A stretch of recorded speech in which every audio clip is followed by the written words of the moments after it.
আসসালামু আলাইকুম, welcome to my another new video.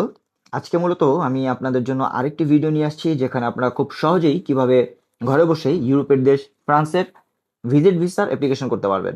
তো এই জন্য প্রথমে তো আমাদের যেতে হবে ভিএফএস গ্লোবাল যে ওয়েবসাইট আছে সেখানে। তো চলুন কথা না বাড়িয়ে আমরা আমাদের ভিডিওতে চলে যাই। যে কোনো গুগল সার্চ বারে গিয়ে আমরা লিখবো ভিএফএস ফ্রান্স ভিসা অ্যাপ্লাই বা ফ্রান্স ভিএফএস গ্লোবাল লিখলে তারপরে দেখেন এই ইন্টারফেস চলে আসবে। এখানে দেওয়া আছে অ্যাপ্লাই ফর এ ভিসা, এটা ক্লিক করে দিব। আচ্ছা, apply for a visa click করার পরে দেখেন এখানে লেখা ফ্রান্স ভিসাস, এটা ক্লিক করে দিব। তারপরে অ্যাপ্লাই ফর এ ভিসা, এটা ক্লিক করে দিলাম। আচ্ছা, তারপরে একটু স্ক্রল করলে নিচে আসলে দেখা যাবে apply for a visa, applying for a visa, এটা ক্লিক করে দিব। এখন যেটা করতে হবে, আমাদের অ্যাকাউন্ট ক্রিয়েট করতে হবে। ক্রিয়েট অ্যান অ্যাকাউন্টেও ক্লিক করে দিব। তারপরে আমরা এখানে লাস্ট নেম বলতে আপনার সারনেম যেটা আছে সেটা দিয়ে দিব, আর ফার্স্ট নেম বলতে আপনার যেটা গিভেন নেম সেটা। তো এখানে আমি ক্লিয়ার করে দিলাম আর কি, যেন আপনাদের সমস্যা না হয়। তো ফার্স্ট নেম সুলতানা যেটা গিভেন নেম দেওয়া, দেন লাস্ট নেম বা সারনেম যেটা ইয়াসমিন দেওয়া সেটা দিলাম।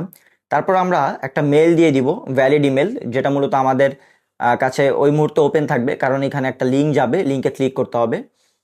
তারপর দেখেন আমরা এখানে আমাদের মতন করে একটা চুজ ইউর পাসওয়ার্ড দিয়ে দিলাম, একটা পাসওয়ার্ড চুজ করে দিয়ে দিব। এখানে একটু সময় দিবেন, আমি মূলত একদম লাইভ আপনাদেরকে দেখাচ্ছি, যে কারণ এই ফাইলটা অবশ্যই, এই ফাইলটা একটু সময় লাগবে, কারণ এই ফাইলটাই আমি মূলত ভিএফএস এ জমা দিব, যার কারণে এই ফাইলটা একটু সময় লাগতে পারে। তবে এটা দেখে আপনি সম্পূর্ণ শিওর হয়ে আপনি আপনার ভিসাটি করতে পারবেন। ঠিক আছে, তো পাসওয়ার্ড দিয়ে দিচ্ছি আমরা এখানে। আচ্ছা, তারপরে দেখেন কনফার্ম পাসওয়ার্ড দেওয়া আছে, কনফার্ম পাসওয়ার্ড দিয়ে দিব। তারপরে দেখেন সিলেক্ট অ্যান অপশন, আপনার কোন ল্যাঙ্গুয়েজে নিতে চান, ইংলিশ দিয়ে দিলাম। তারপরে দেখেন সিকিউরিটি কোড যেটা আছে, সেই সিকিউরিটি কোডটা আপনি মূলত উঠিয়ে দিবেন এখানে। তারপরে ক্রিয়েট অ্যান অ্যাকাউন্টে ক্লিক করে দিলাম। আচ্ছা, আমাদের মেবি সিকিউরিটি কোডটা মিলে নাই, যার কারণে আমাদের সিকিউরিটি কোডটি আবার দিতে হবে। তো আমরা পাসওয়ার্ডটিও আবার পুনরায় চাচ্ছে, পাসওয়ার্ডটি দিব, দেন পাশাপাশি সিকিউরিটি কোডটি দিব। তো চলুন পাসওয়ার্ডটি দিয়ে নিই।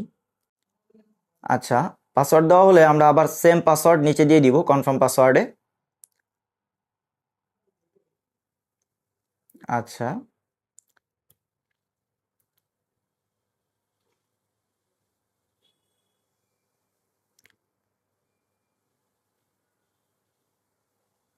আচ্ছা, তারপর এখন আমরা আমাদের যে সিকিউরিটি কোড বা যেটাকে আমরা ক্যাপচা মনে করি, সেটা আসলে সঠিকভাবে করে দিব, লিখে দিব।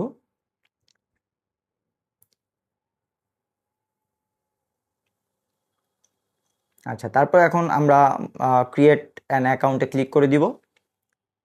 দেখেন ক্রিয়েট অ্যান অ্যাকাউন্টে ক্লিক করার সাথে সাথে কিন্তু আপনার সব কিছু চলে আসছে, এবং আমাকে বলা হচ্ছে চেক মেইল বক্স, আমাকে আমার মেলটি চেক করতে বলা হচ্ছে। আচ্ছা, দেখেন আমরা মেইলে যখন রিফ্রেশ দিব, সাথে সাথে কিন্তু নো রিপ্লাই উপরে এই যে চলে আসছে। তো আমরা এই যে গভর্নমেন্ট ফ্রান্স ভিসা, আমরা এখানে আপনার এই যে কনফার্মাইজ, এখানে ক্লিক করে দিব। ক্লিক করে দেওয়ার সাথে সাথে দেখেন আমাদের এখানে কিন্তু কি মূলত ফ্রান্সের ভিসার অ্যাপ্লিকেশনের জন্য মেন যে পোর্টাল সেটা ওকে হয়ে গিয়েছে। এখন ফ্রান্স ভিসায় ক্লিক করে দিব। তারপর দেখেন পাশে এখানে ক্রিয়েট এ নিউ অ্যাপ্লিকেশন, এটা ক্লিক করে দিব।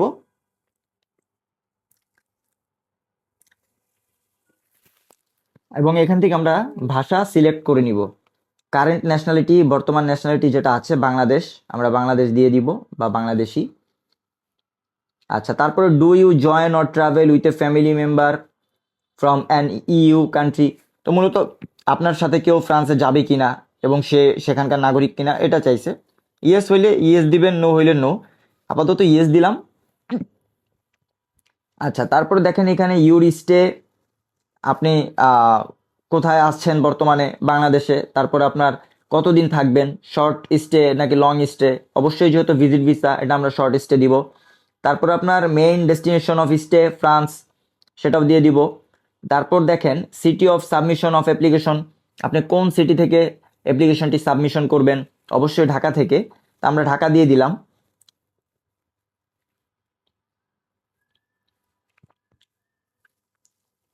আচ্ছা, এটা নই দিয়ে দিলাম উপরেরটা,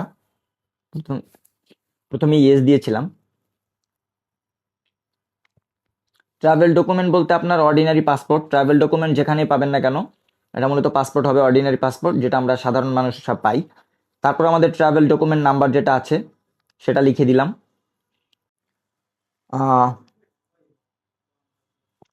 একটু সময় নিচ্ছে আর কি, কারণ যেহেতু পাসপোর্ট দেখেই সবকিছু করতেছি এই কারণে। আচ্ছা, তারপরে দেখেন ডেট অফ ইস্যু দেওয়া আছে, এখানে ডেট অফ ইস্যুতে ক্লিক করব।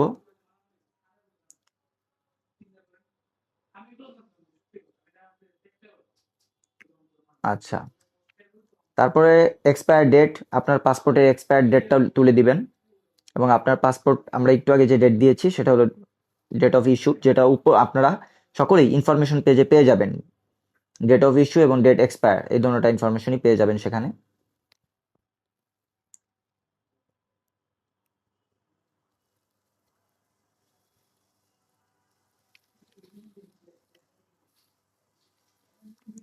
তারপরে দেখেন নিচে দেওয়া আছে ইউর প্ল্যান, অর্থাৎ আপনার প্ল্যান কি। হ্যাঁ, ইউর প্ল্যান, আমাদের প্ল্যান হলো ফ্যামিলি অর প্রাইভেট ভিজিট। আমি মূলত অ্যাপ্লিকেশনটা যার জন্য করছি সে মূলত তার মেয়ের কাছে যাবে, তো এই কারণে মূলত দেওয়া। ফ্যামিলি অর প্রাইভেট এস্টাবলিশমেন্ট দরকার না, আমাদের ফ্যামিলি অর ভিজিট দিলাম। তারপরে এখানে দেওয়া আছে যে main purpose of stay family visit. হ্যাঁ, তারপরে additional information about your project, আপনি যে যাবেন সে সম্পর্কে 2-3 লাইন লিখতে বলছে। তা আমার মূলত এটা কপি করা ছিল, আমি জাস্ট এখানে পেস্ট করে দিলাম। আপনি চাইলে এআই থেকে হেল্প নিতে পারেন বা যে কোনো জায়গা থেকে, বা আপনার মনের মতন করে আপনি লিখতে পারেন, কোনো সমস্যা নেই। তারপরে মূলত আমরা ভেরিফাইতে দিয়ে দিব। আচ্ছা, পরবর্তীতে চেক আসলে আমরা ইয়েস দিব এবং প্লিজ নোট, আমরা পুরো নোটটা দেখে নিব। এখানে মূলত আপনার ট্রাভেল ডকুমেন্ট নাম্বার এবং সবকিছু ঠিক আছে কিনা এটার জন্যই আর কি।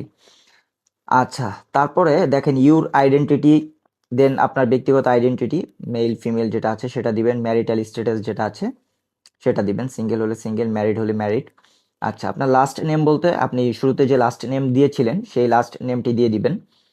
তারপর এই পাশে দেখেন এটা আমাদের প্রয়োজন নাই, তারপরে নিচেরটাও প্রয়োজন নাই। ডেট অফ বার্থ যেটা আছে সে আপনার ডেট অফ বার্থ আপনার পাসপোর্ট ওয়াইজ দিয়ে দিবেন, ঠিক আছে।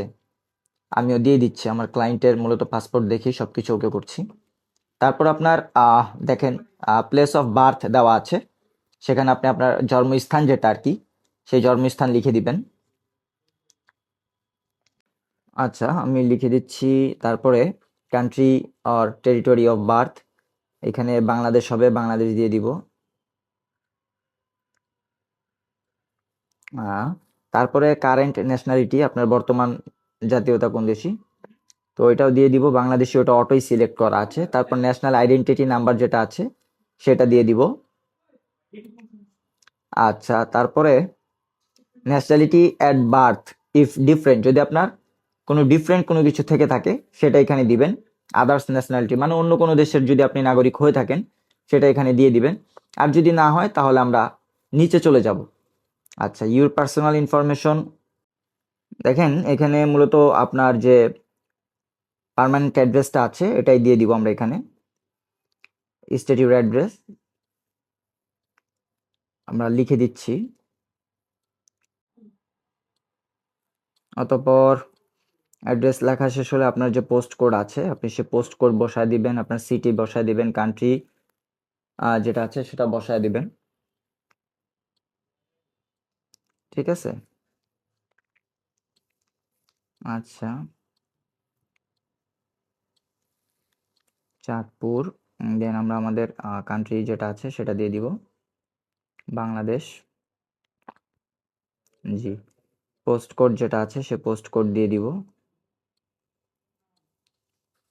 সিটি যেটা আছে সিটি চাঁদপুর সিটি, সে চাঁদপুর দিয়ে দিব। আচ্ছা,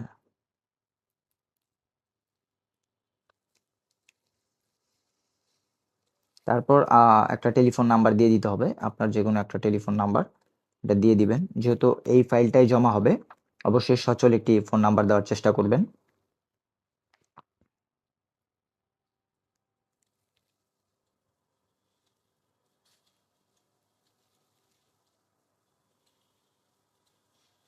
আচ্ছা, তারপর আপনার একটা ভ্যালিড ইমেল অ্যাড্রেস দিয়ে দিবেন।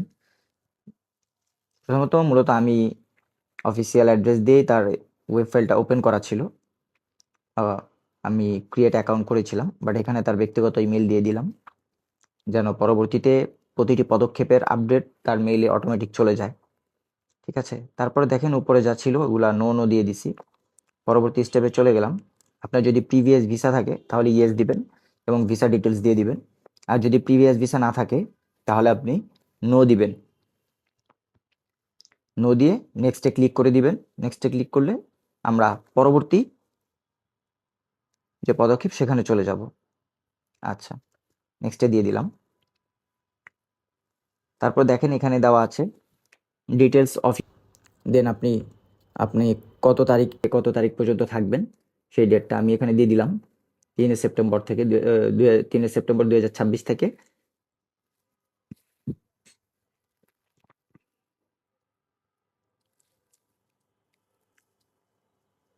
17 সেপ্টেম্বর 2026। তারপর প্ল্যানেড ডিউরেশন অফ স্টেইন এখানে অটো উঠে গেছে 15 দিন।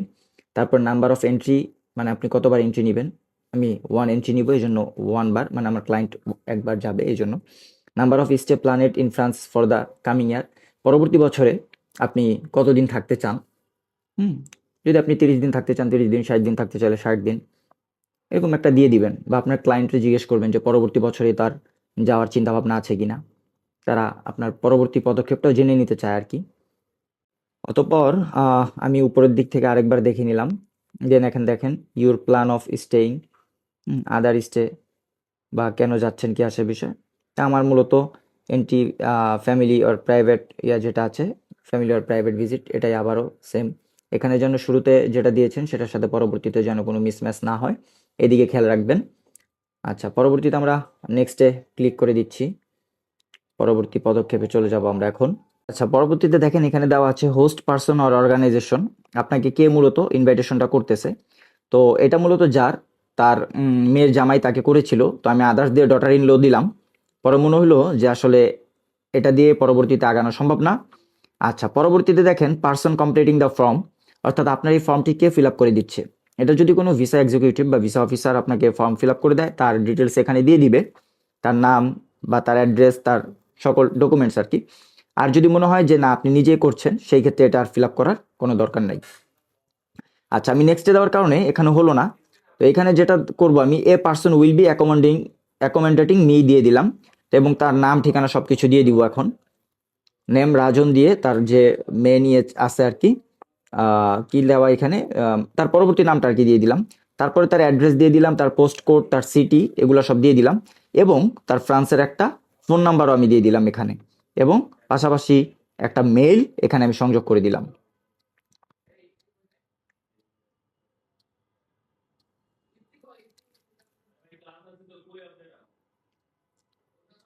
আচ্ছা, মেইলটা দেওয়া হলে তারপর যেটা করব, আমরা নেক্সটে ক্লিক করে দিব।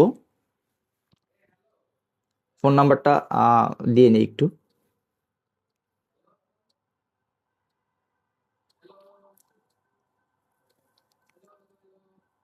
তারপর দেখেন এখানে দেওয়া আছে যে আপনার কস্টের যে বিষয়টা আর কি, মূলত আপনার এটা কে বেয়ার করবে, আপনি যে যাবেন সেই খরচটা কে বেয়ার করবে। সেখানে আপনি চাইলে মাই সেলস দিয়ে দিতে পারেন, অথবা যেটা দেওয়া যায়, দেখাচ্ছি আপনাদেরকে, হ্যাঁ, বা অ্যানাদার গ্যারান্টর দেওয়া যায়। অ্যানাদার গ্যারান্টর দিয়ে তার ডিটেলস দিয়ে দিবেন। আচ্ছা, এখানে সরি, আরেকটু অ্যাড্রেস কারেক্ট করা লাগবে, এই কারণে মূলত আরেকটু পিছানো। আচ্ছা, আরেকটু অ্যাড্রেস অ্যাড করে দিব, তো এই কারণে একটু ইয়ে করলাম আর কি।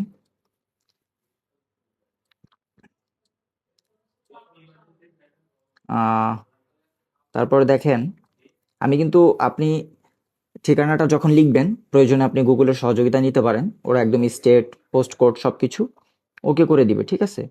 খুব সহজেই আপনি তখন ইজিলি লিখতে পারবেন আর কি।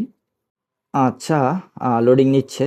এখন দেখেন এখানে দেওয়া আছে যে আপনার কি কি ডকুমেন্টস লাগবে। হ্যাঁ, দেওয়া আছে ইউর সাপোর্টিং ডকুমেন্টস হিসাবে যা যা লাগবে আর কি, এগুলো নিয়েই কিন্তু আপনার ভিএফএস এ দাঁড়াতে হবে, ঠিক আছে। এখানে আপনি ডকুমেন্ট লিস্টটা দেখে নেবেন, অরিজিনাল পাসপোর্ট কপি, দেন ঠিক আছে all page, civil status, purpose of travel, funds, accommodation, সব কিছু আপনি নিয়ে দেন হলো গিয়ে আপনি পরবর্তী যখন জমা দিতে যাবেন ভিএফএস এ। পাশাপাশি আরেকটা কথা বলে রাখি যে আপনার ভিএফএস অ্যাপয়েন্টমেন্টও কিন্তু লাগবে। আমার চ্যানেলে ভিএফএস অ্যাপয়েন্টমেন্টের ভিডিও দেওয়া আছে। আমরা কন্টিনিউ ক্লিক করে দিলাম। তারপর দেখেন এখানে যদি আপনার ফাইলের কোথাও কোনো সমস্যা থাকে, আপনি এই যে ইডিট বাটন আছে, এডিট বাটনে এডিট করতে পারবেন, বা এই অ্যাকাউন্ট থেকে আপনি অ্যাড অ্যান অ্যাপ্লিকেশন অন্য কারোর জন্য আপনি অ্যাপ্লিকেশন করতে পারবেন। আচ্ছা, তো আমাদের যেহেতু এডিট করার কোনো কিছু নাই, আমরা বারবার দেখি পরবর্তীতে এগিয়েছি, তো আমরা এখানে আই ডিক্লেয়ার অ্যাডে ক্লিক করে দিব। ঠিক আছে, এটা ক্লিক করে দিয়ে আমরা কন্টিনিউ দিয়ে দিব। আচ্ছা, তারপর দেখেন আমরা এখানে কন্টিনিউ দিয়ে দিলাম।